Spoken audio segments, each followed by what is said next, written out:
Ok, buen día, profa. Nosotros somos el equipo 7 y les vamos a hablar sobre la enfermedad de la gota. La gota, anteriormente también considerada como la enfermedad de los reyes o la enfermedad de los ricos, ahorita vamos a explicar por qué. Es una enfermedad reumática que se caracteriza por un aumento del ácido úrico en los tejidos. Este ácido úrico es producto del desecho del metabolismo de las purinas. Las purinas son unas moléculas muy importantes en nuestro cuerpo que, además de desempeñar muchas funciones en las células, una de ellas muy importante a destacar es la síntesis de proteínas, en este caso la formación de adenina y la guanina en el ADN, por eso es muy importante.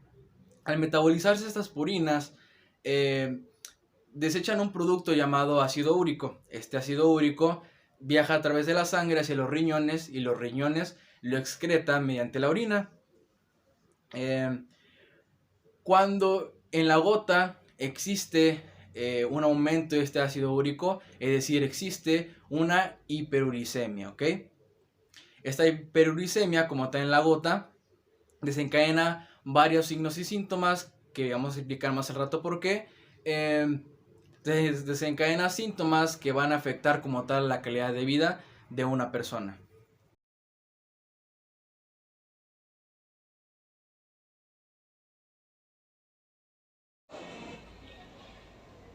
La causa de esta enfermedad de gota es por la acumulación del ácido úrico en la sangre, que esto puede ser producido en la parte del espacio interarticular o en el líquido sinovial.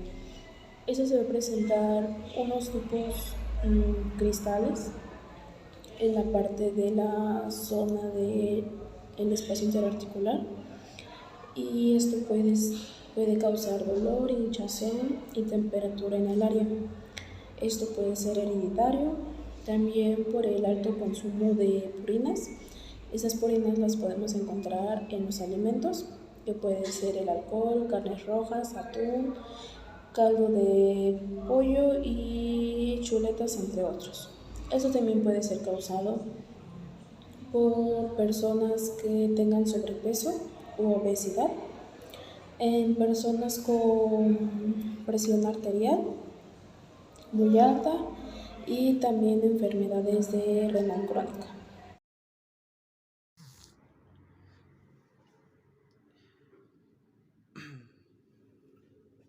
Bueno, pues yo les voy a explicar sobre las manifestaciones clínicas. Cabe destacar que en la gota hay como tal 4 fases. La primera es hiperuricemia asintomática. Esta, como su mismo nombre lo indica, no habrán signos o síntomas aparentes. Sin embargo, el 90% de la población que padece gota sí no presenta síntomas ni signos, pero el 10% sí.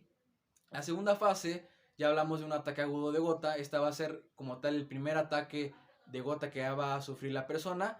Aquí ya van a haber signos de inflamación, enrojecimiento, calor, dolor, aumento de volumen y pérdida de la función. Y como tal, bueno, va a haber mucho dolor. Y a su vez, bueno, se va a presentar de manera monoarticular, es decir, va a comenzar como tal o generalmente comienza en la primera articulación metatarsofalangica, en el dedo gordo del pie o también la famosa podagra como tal, ¿no? Comienza ahí, pero también se puede dar de manera poliarticular, también puede afectar tobillos, cadera, muñecas, manos, codo, etc. De ahí sigue un periodo de intercrisis. En este periodo, bueno, el ataque agudo de gota como tal dura de 3 a 10 días, ¿ok? Una vez pasado esos 3 a 10 días, bajan como tal los signos y síntomas y comienza el periodo de intercrisis. En este periodo, si no se trata como tal la gota con medicamento ni con tratamiento de nada, comenzamos a ver la cuarta fase. La cuarta fase se llama gotatofasia crónica. Aquí ya empiezan a haber depósitos de cristales de ácido úrico, deformidad y destrucción articular. Y estos depósitos de ácido úrico se van a llamar tofos. Tofos palpables que van a ser como tipo bolas, como tipo bultos que se van a salir tanto en cartílago, ligamentos, tejido blando. Y pues como tal son generalmente indoloros, pero pues sí afectan como tal a la movilidad o rango de movimiento. Aquí vamos a explicar el diagnóstico de la enfermedad de gota, cómo se realiza y de qué manera o qué pruebas nos pueden servir. Bueno, primeramente se va a buscar saber los niveles de ácido úrico o la presencia de estos como cristales en el líquido sinovial o en los topos. Los topos los vamos a conocer como depósitos de ácido úrico que se van a desarrollar en tanto tejidos cartilaginosos, en tendones y en tejidos blandos. Entonces, se pueden realizar diferentes pruebas de gabinete en donde nos van a dar resultados que nos van a ayudar a hacer un diagnóstico diferencial de cualquier otra enfermedad. Dentro de la primera es el análisis de suero. Esta nos va a ayudar a saber si hay niveles de ácido úrico o creatinina en el líquido sinovial. Sin embargo, aunque estos niveles también pueden aparecer altos o ser elevados, puede no presentarse la enfermedad. Otra prueba de gabinete es la prueba de líquido sinovial. Van a extraer líquido de la articulación que está afectada y se va a observar si hay la presencia de cristales de urato. La tercera es la radiografía. En esta sirve más para descartar que la inflamación que presenta el paciente no sea por presencia de otra patología. Y tenemos la ecografía musculoesquelética o tomografía también. Esto es para detectar los cristales de urato que se puedan encontrar en la articulación. Y de esta manera es como los médicos hacen un diagnóstico de la enfermedad de gota para saber o para estar seguros de que realmente sea por los niveles altos de ácido úrico. Bueno, en la examinación y evaluación de acuerdo al MIP vamos a saber que tenemos dos cosas importantes para realizar esto. La primera es la observación. Podemos decir que la estructura va a determinar la función. Entonces nosotros tenemos que observar cuando llega el paciente, si llega con un apoyo ortopédico, si llega por su propio pie o si llega en una silla de ruedas o no tiene la capacidad de la marcha. Entonces vamos a determinar nosotros cómo se encuentra la función de la articulación que está afectada por esta enfermedad.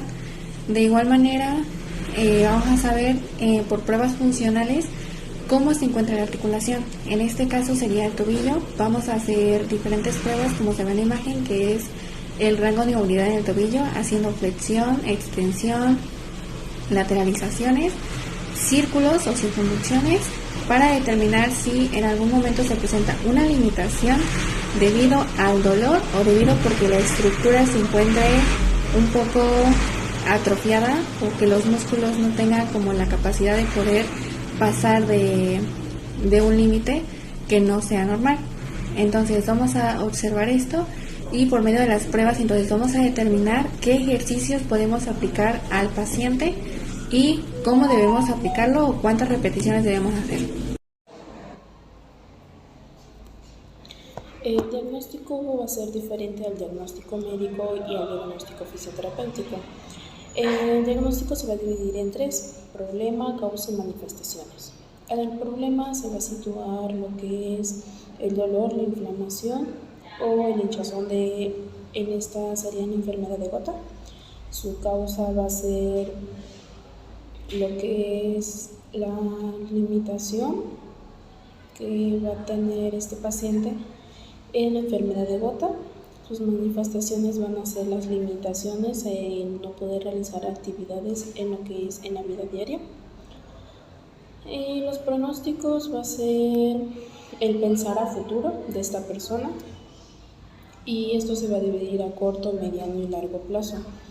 Esos tres van a tener la funcionalidad de que nuestro paciente pueda realizar ciertos ejercicios debido a corto, mediano y largo plazo, para que no se le sienta tan pesado realizar ciertos ejercicios, y esto lograr a una meta para que él pueda recuperarse fácilmente y poder seguir con su vida diaria. Y ya como últimos pasos tenemos la intervención fisioterapéutica primero. Aquí es donde vamos a destacar como tal todo el tratamiento de nuestro paciente. Suele dividirse como tal en 3 estadios: estadio agudo o primer estadio, estadio subagudo o segundo estadio, estadio crónico o tercer estadio. Aquí pues vamos a establecer los objetivos que queremos que llegar con el paciente. De ahí vamos como tal a establecer, de acuerdo a esos objetivos, el tratamiento o la intervención que nosotros vamos a implementar. En este caso podemos implementar técnicas, métodos, ayudas, todo lo que esté en nuestras manos para rehabilitar al paciente mediante nuestro enfoque fisioterapéutico. De ahí, de la intervención fisioterapéutica, sigue las conclusiones y como que la retroalimentación. Vemos si está funcionando el tratamiento, vemos si lo que estamos aplicando realmente funciona, realmente rehabilita al paciente, y si no, revaloramos otra vez y podemos volver, o sea, reanalizamos como tal de nuevo y podemos volver a uno de estos estadios de la MIF para volver como tal a analizar el contexto. Ok, nosotros nos vamos a enfocar un poquito más en lo que es el segundo estadio de la gota, el cual es el ataque agudo de gota, y vamos a enfocarnos un poco más en lo que es la articulación de tobillo. Aunque ese estadio generalmente dure de 3 a 10 días, genera como tal tipo secuelas después de este ataque agudo de gota, ya que pues puede generar como tipo rigidez muscular, rigidez articular, se pierde rango de movimiento, puede incluso haber atrofia de que no se use el miembro, pérdida de la coordinación, del equilibrio, del movimiento, puede haber incluso estrés o compensaciones. Entonces, pues es importante la intervención fisioterapéutica en este estadio. Y luego, bueno, esto hablando de una manera general, pero puede ser que ya estemos en un estadio donde se combinen estadios como tal, ¿no? Puede incluso ya tener tofos, o incluso ya puedes tener un poquito más de avanzada la enfermedad, etcétera, etcétera. Entonces, nosotros nos vamos a enfocar un poquito más en el segundo estadio como tal. En la primera fase de la intervención fisioterapéutica vamos a implementar ejercicios de estiramiento y también ejercicios para la funcionalidad. De igual manera, en la primera fase vamos a implementar lo que es los agentes térmicos, en este caso crioterapia, para ayudar a bajar el dolor por su efecto que produce. Entonces, dentro del primer ejercicio que podemos realizar en la primera fase, como se observa en esta parte, es la flexión y extensión del tobillo. En las primeras semanas podemos realizar 7 repeticiones y conforme van avanzando podemos ir subiendo las repeticiones. De igual manera, el segundo ejercicio pueden ser circunducciones hacia adentro y hacia afuera. Como tercer ejercicio se encuentra el estiramiento de la pierna y del tobillo con una toalla. Principalmente se busca que el tobillo vaya lo más hacia adelante que se pueda para poder estirar esta articulación. De igual manera tenemos un ejercicio con patineta para hacer la extensión tanto hacia adelante como hacia atrás de la pierna, esto incluyendo la flexión y la extensión del tobillo. De igual manera tenemos el apoyo de un balancín hacia adelante y hacia atrás, esto siempre sin flexionar rodillas para que podamos trabajar directamente en la articulación del tobillo, que es la que se encuentra afectada. De igual manera tenemos el balancín, pero ahora hacia los lados. De igual manera aquí que no se flexionen rodillas para que el paciente trabaje solamente el tobillo. Luego tenemos descargas de peso. Ese es dando un paso y parándose en la punta de los pies. Este puede dificultarse un poco al paciente si es que tiene mucha limitación o tiene mucho dolor. Entonces todos los ejercicios deben hacerse dependiendo de la capacidad del paciente. Sin embargo, pueden también ser modificados, que en lugar de estar en posición bípeda, pueden estar en sedestación. Y por último, ejercicios para la primera fase tenemos el descarga de peso con pasos. Este puede ser también con un poco de equilibrio para la marcha, ya que en pacientes que suelen tener una enfermedad de tipo reumática, las articulaciones, a veces por el dolor pierden la marcha o no quieren hacerla precisamente porque lo limita el dolor. Entonces nosotros tenemos que buscar primeramente hacer ejercicios que sean un poco sencillos y ir observando a nuestro paciente. Entonces lo que se busca principalmente con todos estos ejercicios es mantener la funcionalidad del paciente, aumentar el rango de movilidad y también ayudar a que la articulación se prepare para los ejercicios de la fase 2. Bueno, pues yo les voy a hablar sobre el tratamiento de segunda fase. Como tal, nuestros objetivos está la disminución del dolor. Seguimos con la crioterapia como en la primera fase. Si vemos que ya disminuyó la inflamación, podemos meter como tal un poquito de termo, empezar a meter contraste, por ejemplo, para ir reduciendo el dolor y aumentar la circulación venosa, etcétera, etcétera. De ahí podemos aplicar electroterapia. La corriente TENS es analgésica, podemos implementar como tal convencional frecuencia de 100 Hz con 150 microsegundos.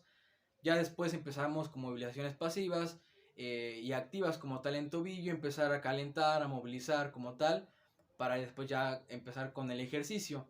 El otro ejercicio que vamos a hacer es cíclico, tanto en bicicleta estática como incluso en tanque terapéutico. También la hidroterapia es muy indicada también para estos pacientes con gota o con dificultad de rango de movimiento, ya que pues la flotabilidad del agua, las propiedades del agua permiten que el paciente se mueva mejor dentro del medio acuático.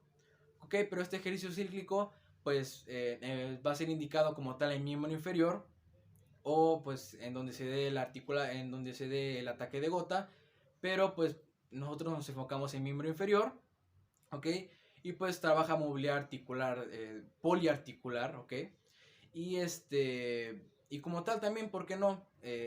Potencia como tal la función cardiovascular o cardiorrespiratoria. También vamos a hacer dorsiflexión de tobillo en cadena cinética cerrada con ligas, es decir, tobillo o extremo distal fijo se va a encontrar, y pues quien va a movilizar van a hacer articulaciones proximales, ¿ok? Con ligas como tipo Mulligan, ¿ok? Pero con liga de resistencia.